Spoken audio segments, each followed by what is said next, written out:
ప్రభువు నామమునకు స్తోత్రం కలుగునుగాక.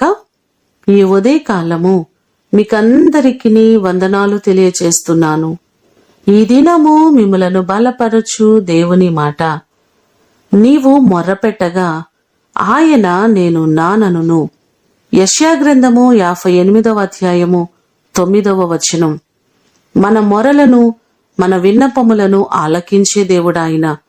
తన ప్రజలు బాధపడుతున్నప్పుడు, ఇబ్బందులు పడుతున్నప్పుడు వారిని విడిచిపెట్టక నేనున్నానని సమాధానమిచ్చిన గొప్ప దేవుడు ఆయనే.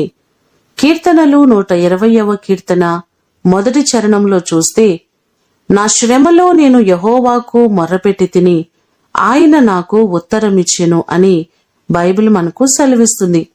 మనకున్నటువంటి ప్రతి సమస్యలలో, ఇబ్బందులలో, కొదువలలో ఆయనకు మొర్రపెట్టినట్లయితే ఆయన మన పక్షమయుండి మనకు సహాయము చేస్తారు.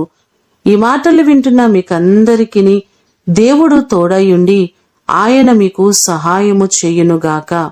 ప్రార్థన చేసుకుందాం.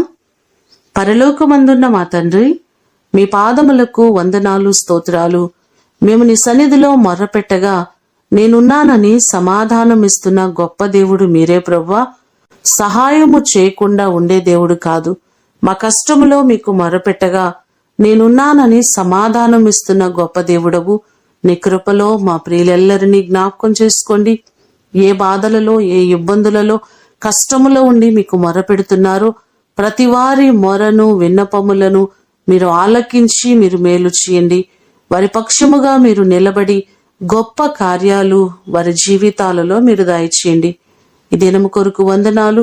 ప్రతి వారికి నీ కృపాక్షేమములు తోడుగా ఉంచమని యేసు అతి ఘనమైన నామమున అడిగి వేడుకొని పొందియున్నాము తండ్రి. ఆమేన్. దేవుడు మిమ్ములను దీవించునుగాక.